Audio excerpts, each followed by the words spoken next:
What people don't realize is that other people need someone to speak life over them. I mean, think about it. If you're scrolling, looking at, listening to darkness 24 hours a day, before long, it becomes the only filter by which you see the world. Right? It's toxic to a person's soul. But when one person, one Christian steps into those spaces and just says, hey, look, I'm going to speak life over you. I'm going to say, I see victory in you. Hey, these are things I'm noticing in you. Can I celebrate that with you? And hey, by the way, here's a shoulder in case you're walking through some tough times.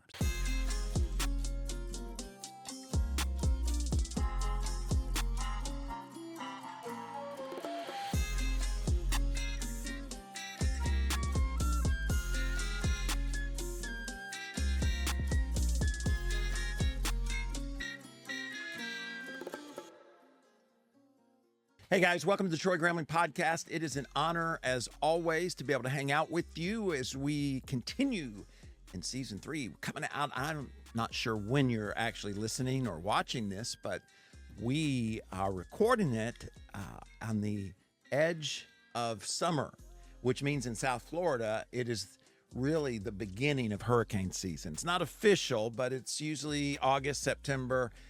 Even the 1st of October is when we get to watch the storms and wonder whether they're going to hit where we happen to live. So it's an interesting time. I've got an amazing guest.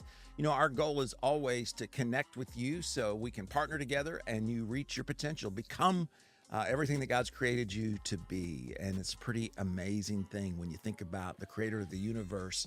The scripture says, knit you together in your mother's womb to do something and be something amazing. So today I have Chris Simpson with me, and he has an amazing story. It begins in West Tennessee, which I am very familiar with, and then actually comes all the way here to South Florida through the military, the Secret Service, and now working with Christian business people, especially men. Chris, welcome to the podcast. Pastor Troy, thanks so much. I'm so happy to be here. Yeah, it is an honor to have you.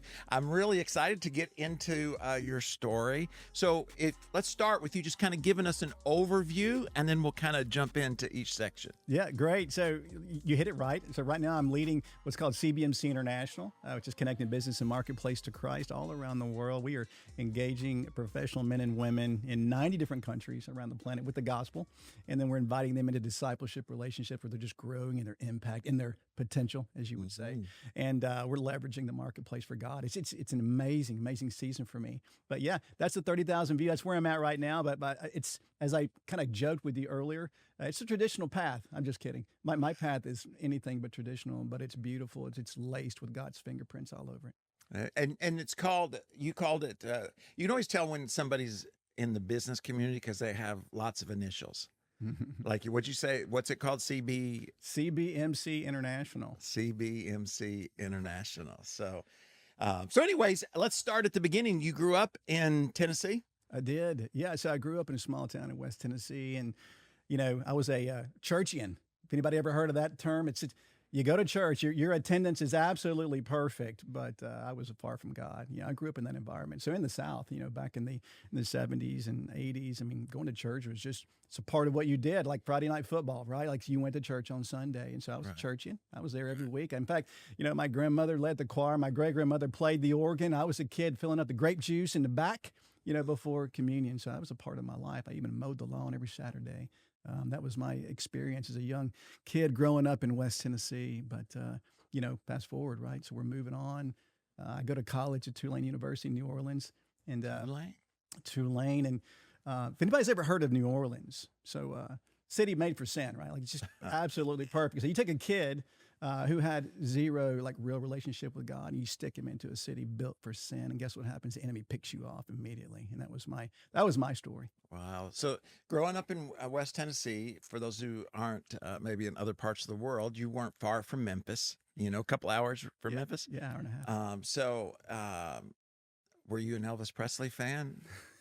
You heard Elvis all the time. You heard Elvis and you know, all the kind of old time folklore music. I mean, it's just all over the place. We loved it.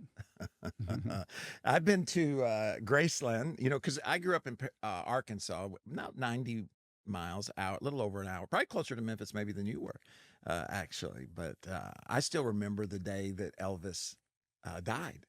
I was just a kid. And I remember my mom, I got two brothers, and my mom came out, and she's a big Elvis fan. She had the 8 tracks of Elvis, Suspicious Mind Caught in a Trap.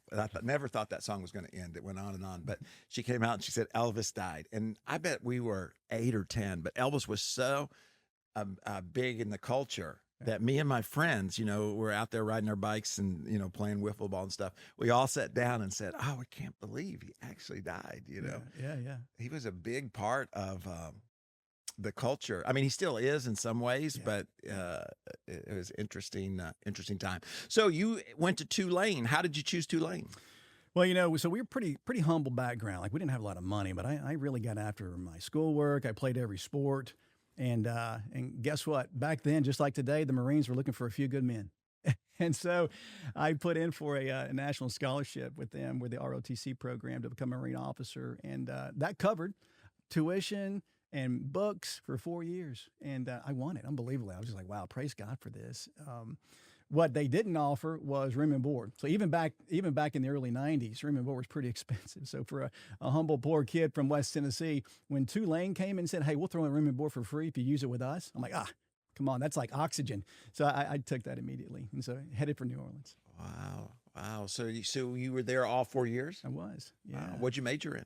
So I had two. I was a history major, but also operational leadership as well. Yeah. Wow. So you're there, you're not like you're saying, somebody who grew up in church, the Bible Belt, but you're not really a Christ. Did you go to church at all while you were in Tulane? Nope, not once. In fact, it was non-conducive environment. A lot of students from New York, New Jersey. A lot of Jewish students went to Tulane as well.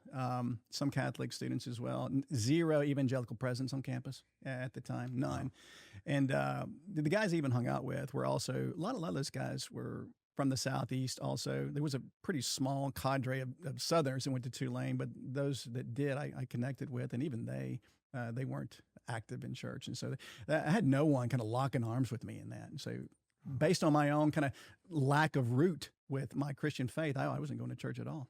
There's 2 places I've been where I kind of felt like you were talking about, you could almost feel the evil. Not that the people were evil, but just a presence. Right. And New Orleans is one of those, especially downtown, where you could there was just a spiritual sense. The other one for me was Amsterdam. I played basketball over there a long time ago. But a real need for Christ. Now, you grew up going to church. Was your family living it out? Were you just the average teenager who was just, drugged to church? Or did you see it lived out in your family around you? Or what was it like growing up? Yeah, no, I had an amazing family encircling me with their faith. And undoubtedly, their prayers, over the years, just landing on me were one of the main causes for the Lord to open my eyes to Him.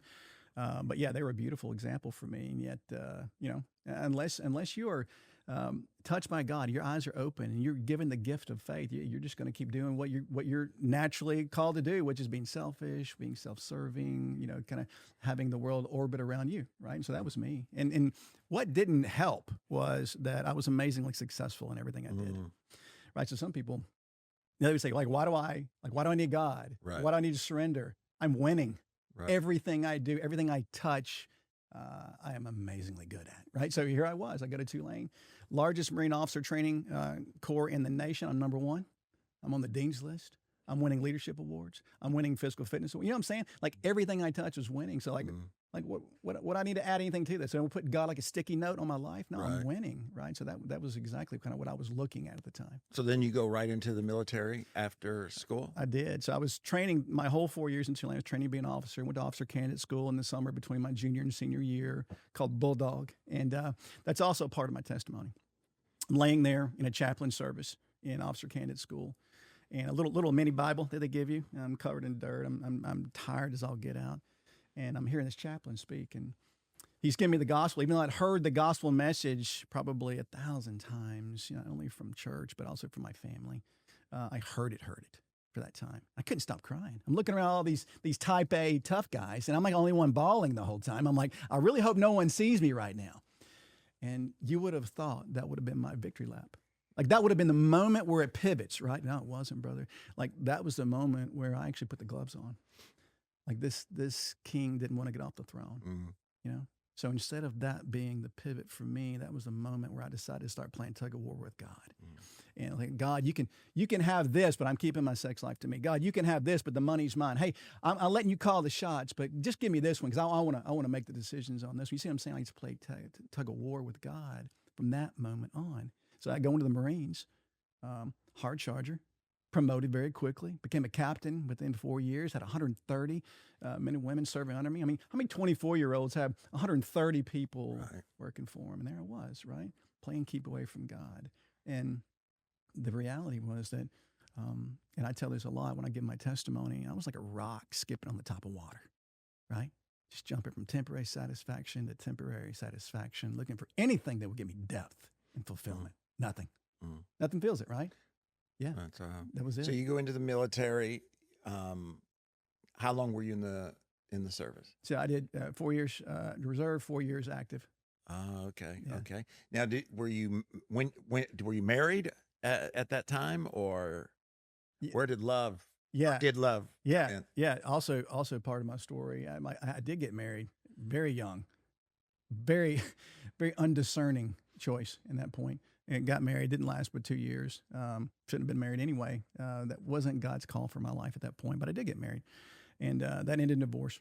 And it was a part of one of those searching for temporary satisfactions along, just finding anything, whether it be a relationship or whether it be an achievement or a goal or a title, you name it, that was part of it. And unfortunately, a bad choice on my part. And, you look back on those and you're like, yeah, beautiful person, beautiful moments together, but not God's call upon me. Like that wasn't God's call upon my life at that point. But yeah, it did happen. So what did you wrestle with whether to stay in or to get out, or what was the determining factor to go in a different direction? From my career. From military, yeah. So as I picked up captain, I had to decide if I was going to stay in or not. Because if you're gonna go for major and beyond, you might as well make it a career. And so where most Marine officers or officers in general decide is at the captain point. And just so happens in the late 90s, the U.S. Secret Service was hiring. They were looking for guys just like me. They were looking for military officers. And so I put in for them. And, you ask yourself, like what? The Secret Service, like, who does that? Like, those are the guys with the earpieces and the sunglasses and the Suburbans. Like, who actually does that? Well, they were looking for guys like me. And so I put in for it. And I got hired. And, you ask yourself, is this going to be too big for me? This kid from West Tennessee, is this going to be too big for me? Well, brother, it wasn't. Crushed it. Just went to the academy, crushed it, did absolutely phenomenal in the academy. They sent me to the Miami field office, my first office. Yeah, the wild, wild west of federal law enforcement. Wow. So how old were you by the time you... 26. Wow. So you're 26-year-old now. So you were in Miami at 26, which is not a great conducive for spiritual growth. Still not following God. Still skipping like a rock on top of water, looking for anything in life. And guess what? The Secret Service offered so much. Are you kidding me? International travel, opportunity to take down bad guys. You know what I'm saying? Authority, a gun, a badge, you name it, right? Like people's eyebrows raised every time you tell them what you do. Right. So tell us, about that. Because, when we hear Secret Service, we think movies, we think it's sunglasses, we think the earpieces. Yeah. What all does the Secret Service actually do? Yeah. All of that and more, right? Okay. So, the sunglasses, the earpiece. But what a lot of people don't understand is the Secret Service was actually created back in 1865 by President Lincoln. Ironically, the day he went to Ford's Theater, he signed the Secret Service into being not to protect the president, but to combat counterfeiting. Because one of every $3 US back then was counterfeiting, was destroying the country. Right, so he's like, somebody's got to take care of this. So he created the Secret Service to do it. And for about 60 years, that's all we did, was we did financial crimes in the United States until 3 presidents got killed. And finally, Congress said, hey, someone's got to protect these guys. I was just watching, I was just reading the book that about, I forget that wrote about each of the presidents. I think McKinley was the last one that got killed. That was the one. And because he wasn't protected. Yeah. That was the one. When McKinley went down, they like, hey, Congress, like, we got to fix this. So they assigned the Secret Service to protect the presidents now. So fast forward, I get to Miami, and Miami really is a crossroads for Latin America. Like you got people from all over Latin America coming in and out of Miami, and so we were dealing with a lot of different financial crimes and things like that.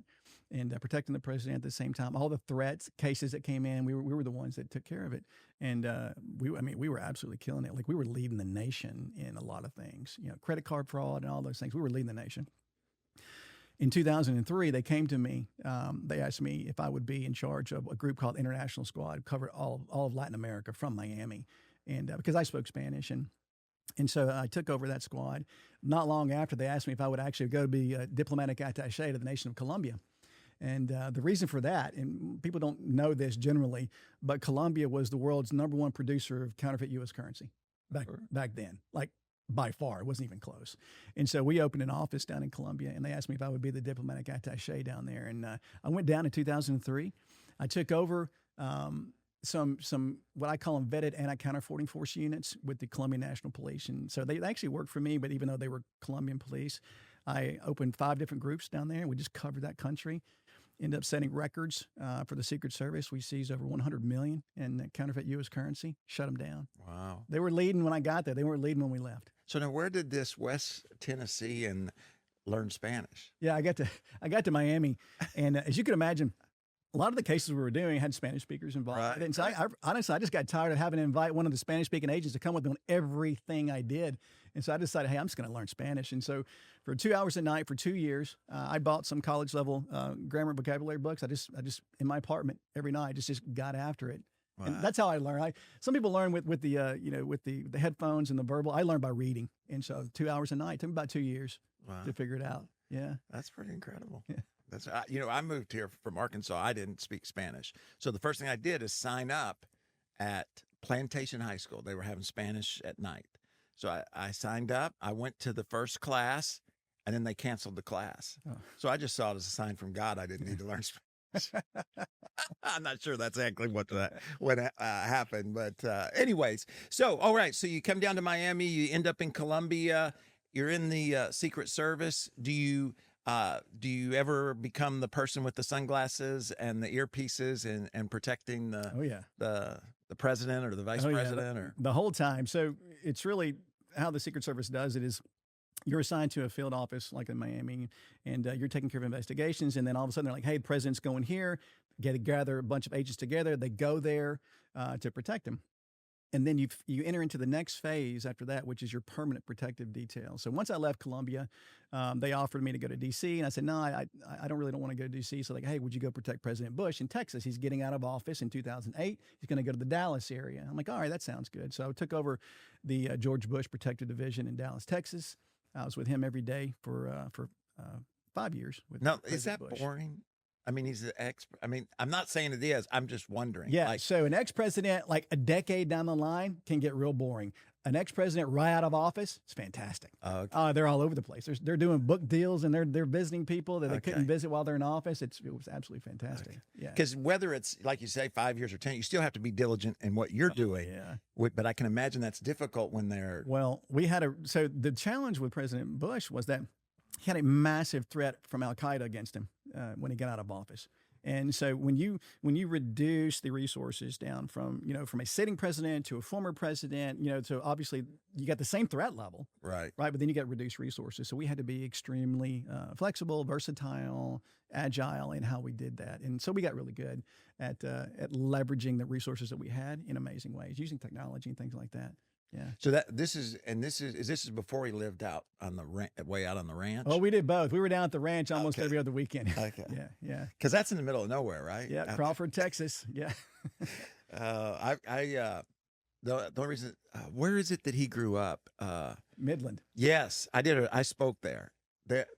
I mean, I don't want to offend anybody from Midland, but that's the ugliest place I've ever been as far as flat, dry. That's oil country out there. All you're going to see is a bunch of oil. Yeah, it was crazy. I've been out there a few times. So, all right. So that's was that exciting? Was that everything you thought it would be? I mean, yeah, amazing. Yeah, it was really good. And I always tell people, I look back at my time in the Secret Service. People always want to hear about the presidents, but for me, it's always the brothers and sisters I was working with. Those men and women at your right and left that you lock arms with. I just think about them. Beautiful people, amazing people. That season though is also the season where God finally took me to the end of my rope. He's like, all right, kid, get off the throne, right? Like I'm I'm tired of you living out a counterfeit version of Chris Simpson. Right? It's time to bring the real you on now. Right? So God, through the birth of a child with special needs, he brought me to that place where I couldn't outrun, outmuscle, or outmaneuver my problem. Right? And so I remember 2011, I got down on my knees in my living room in Dallas, Texas, and I said, God, I can't do anything about this. Like no matter everything I have, like I take inventory of my life, right? Shift leader, number one agent, number one officer candidate, like all these things that I've succeeded at, and yet I cannot heal. God, I can't do this. I'm tired. In fact, I spent the last 15 years just kind of skipping along life, and I don't feel any depth or joy. And so, God, I just need you. And so that was the day. And I remember very clearly. People would think I'm crazy, but I tell you, I could feel Christ saying, like, now that I have you, I'm never letting you go. And that changed everything. Like that was a moment where I just took the gloves off, and God gave me a loving roundhouse, and I needed it big time, because it was just the life I was living, lack of depth, no real fulfillment, no true joy, like little intermittent temporary seasons of happiness, but no true joy. Unless you've never had that, then you don't know what you're missing, right? But that was the moment in Dallas, Texas. So what a beautiful season for me. I look back on that fondly, President Bush and all the men and women, but that for me was when Christ really stepped in and said, okay, we're going to start flipping the switch on you. Wow. Yeah. So how did that, how did that impact what you do? And, you were talking about the men and women that you do it with and those kind of things. Did they see a change? Did you feel a change? Did it change your perspective? How did it impact you? Absolutely. Yeah. So radical impact. So when a person comes to faith, and so anybody listening here today will understand this truly, God begins to reorient your desires. He begins to reorient your thinking patterns. He begins to reorient how that manifests itself out in your decisions, your choices, your actions. And so that began to play out for me. Not only, honestly, Troy, it's very concentric, right? So God starts here. Right? Then he moves into your marriage. Then he moves into your family. Then he moves into your workplaces, your community, et cetera. Right? He works concentrically in my life. So it started at home. Like I began to take my marriage very seriously, and I had to. Was your wife a believer at the time? So she grew up in a cultural Catholic environment in Nicaragua. Right? So she knew God, didn't know God. Right? And so really, I was the lead element in our family doing this. And so I began to take my marriage very seriously, began to lead, love, shepherd, disciple like I should in my home. She began to take notice. Our children also began to pour into them, like wring myself out as a leader in my home. No longer was I asking them to get in orbit around me, but rather I was trying to be a servant leader in my home. So it started there. Then it began to overflow into my workplace. And that's where when I let's say you go to work in the Secret Service, right? It's a very high operational tempo. Like there's not a lot of downtime per se. But the difference was when I did have it, I was like checking on those men and women, not just so they could operationally be better. I was just checking on their hearts. Like I remember I was sitting in the Dallas office. Once I left George Bush's protective detail, I took over a squad in the Dallas field office. And I remember calling the men and women into my office one day and said, hey, look, because I could hear the kind of the toxic gossip and negativity in the cubicles, right? I was like, hey, guys, come in here. And I said, hey, look, when you come in this room, I'm going to ask you how your marriage is doing. I'm going to ask you, are you walking through something I can lock arms with you? I'm going to ask you, are you celebrating something I can celebrate with you? I go, we're going to leave all the other stuff out. And when you come in here, I'm going to ask you these things. And guess what? I couldn't keep them out of my office. Like every half hour, like, Mr. Simpson, you got a second? It's because what people don't realize is that other people need someone to speak life over them. I mean, think about it. If you're scrolling, looking at, listening to darkness 24 hours a day, before long, it becomes the only filter by which you see the world. Right? It's toxic to a person's soul. But when one Christian steps into those spaces and just says, hey, look, I'm going to speak life over you. I'm going to say, I see victory in you. Hey, these are things I'm noticing in you. Can I celebrate that with you? And hey, by the way, here's a shoulder in case you're walking through some tough times. You know what I'm saying? That is words of life. And so I began to speak those over people in those spaces, and God used them. That's awesome. And a great reminder for all of us. So how'd you end up down here in Florida? So fast forward, a couple of different assignments in the Secret Service. I was assigned to cover the Gulf Coast up in Destin, Florida, that area. So the whole Gulf Coast from Pensacola all the way over to Tallahassee. They said, hey, you got all of this. And I thought I was going to retire there because I was hitting the 22-year mark at that point. Well, in 2020, President Trump lost the White House unexpectedly, and so we had to spin up a former protective detail for President Trump. And as a senior special agent at the time, I came down to Mar-a-Lago and to serve as a senior special agent on his detail. And we moved down to the Boca Raton area. My daughter had just gotten accepted into Florida Atlantic, so it kind of made sense also for the family to make that move as well. And so we moved down here, and that's where I got connected with the current ministry that I lead, CBMC. And so, so you had left the Secret Service by the time the attempts on his life, or the ones at least we know about, had happened? Yeah. I retired in 2022, and the kind of the iconic picture that you see from Butler, Pennsylvania. I know all those people. Every one of them throwing their bodies in front of what they have no idea if more bullets are coming. Every one of those brothers and that woman that you see on the picture, I know them. I know them personally. And that's got to be in today's world, especially a challenging aspect of the job, because I mean, he's still alive, and yet there was a lot of criticism over all that happened with that. Yeah, rightfully so. By the way, yeah, you got to call out what's wrong. Right. You're never going to confront it, right? So yeah, major mistakes made that day on many different levels. But when I look back, what I do see is acts of heroism. So the guys the detail that came with President Trump from Florida, like they weren't in charge of that site. They were in charge of him, right? And so what I saw were men and women throwing their bodies in front of bullets. Beautiful acts of heroism that day. That's what I saw. Yeah. Did they get him his shoes? I guess that's the main question. Yeah. Absolutely. All right. So tell us about the ministry you're a part of now and what you guys do. Yeah. So CBMC, let's go back to the initials again, right? So here in the United States, it's Christian Businessmen's Connection. Started in 1930 in Chicago during the Great Depression, when we had people jumping off of buildings, Troy. It was just, they were losing everything.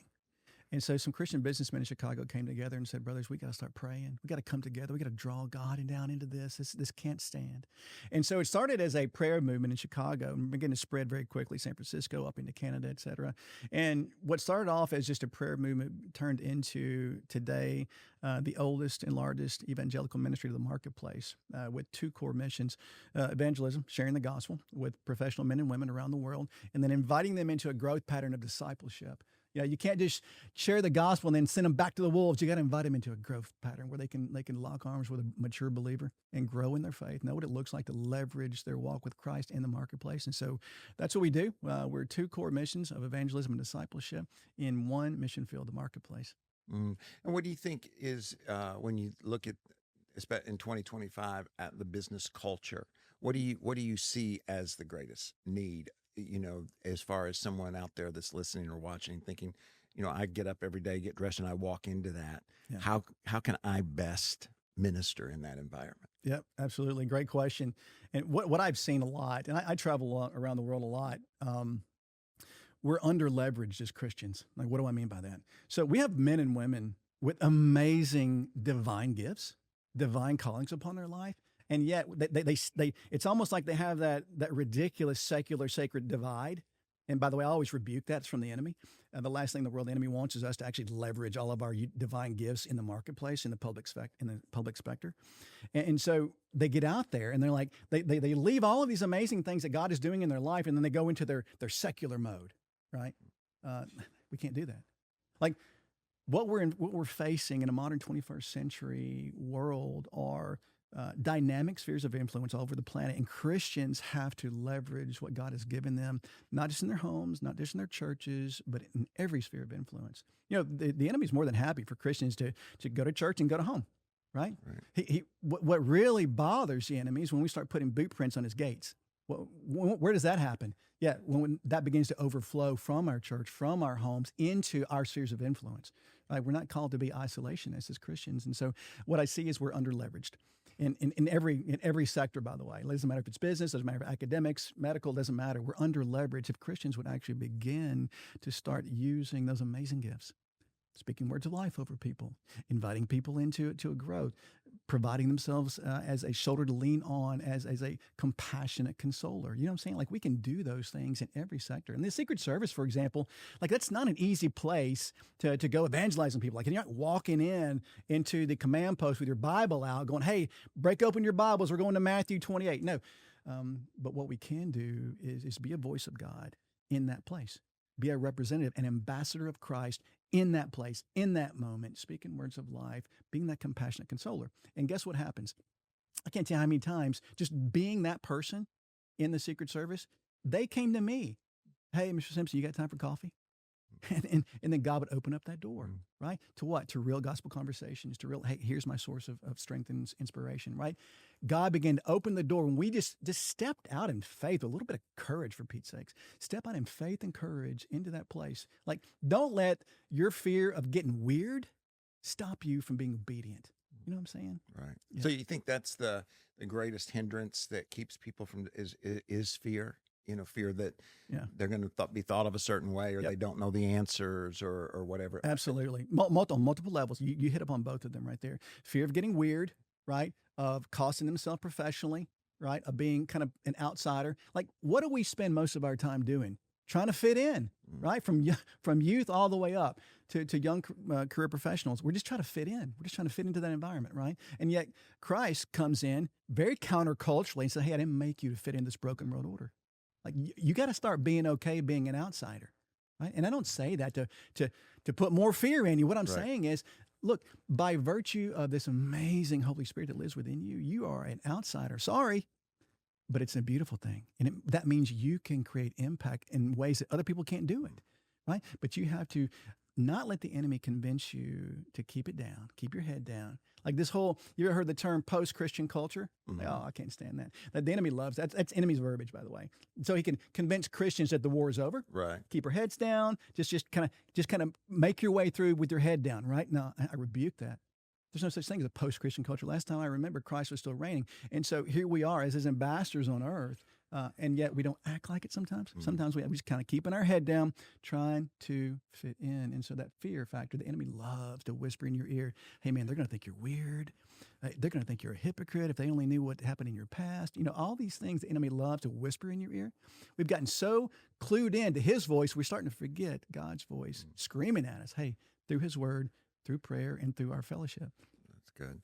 I remember, I know, like in athletics, often when I was playing basketball, and even after I got done with that, I played a lot of softball at a high level. And consistently living out your faith, like you said, they will come to you, you know, because they know where you stand and they see, you know, what you're experiencing. And so, and again, you know, and it's not so much you have to have all the answers, right? That's a important reminder. You know, we talk a lot about potential, and that it's important to be reminded that that potential, you know, is not just about what happens within the church, but it's how we take, you know, who we are and who God's created us to be to outside, whether it's our family, extended family, the places in which we work, absolutely, those kind of things. Oh yeah. Well, man, the time has flown by. Take a minute. Tell us how people can find out more information about what's going on and how they can be a part. Yeah, definitely. So here in the United States, go to cbmc.com. Yeah, our U.S. ministry is amazing. We have over 18,000 people engaged right now, professionals, men throughout the U.S., 700 plus teams throughout. Here in South Florida, we got a lot. It's all throughout the United States.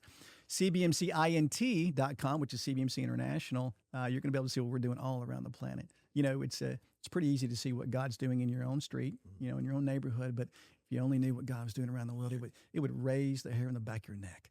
Like he is not slowing down in any means. He is pushing the envelope around the planet. So I encourage you, go to cbmcint.com, check out what the Lord is doing all around the planet, 90 plus countries around the world, professional men and women. Some beautiful thing. That's and some of the places sometimes that you at least expect that he's doing great things. Oh yeah, doing great things. It's incredible. In fact, God is using the economic pathways of today as His gospel corridors. We just had a huge convention in Macau, the largest contingent from mainland China.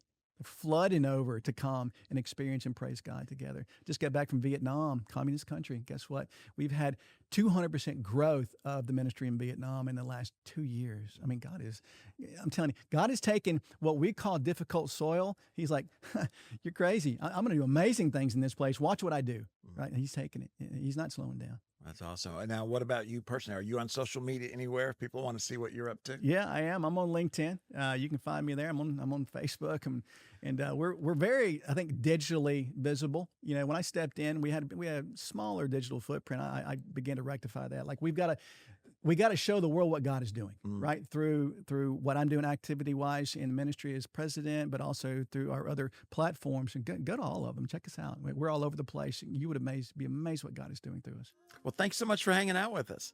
Troy, it's such a pleasure. Thank you. And it's exciting to hear your story and all the journey and how faithful God is, right? I know there's some folks that are watching and listening today, and I don't know where you've been, but I know that wherever you are, God is right there with you, and he's tapping you on the shoulder. And I just encourage you to slow down enough to hear what he has to say. And hey, if there's something you heard today that you think would really be an encouragement to somebody else, it just takes a click. All you gotta do is hit share, and it could make a real big difference in their life. It's amazing how God takes something that we hear, the Spirit speaks through it, and it does. It can change somebody's life and their eternity. So it's a big deal. Don't forget, we're always here on Thursdays talking to interesting people, partnering together so that we can reach our potential and become everything that God has created us to be. We also do a live stream on Sunday nights at 7 o'clock. Just kind of hang out, have fun, build a little bit of community. I hope you have an incredible week, and thanks so much for checking us out here at the Troy Gramling Podcast. We'll see you next time. God bless.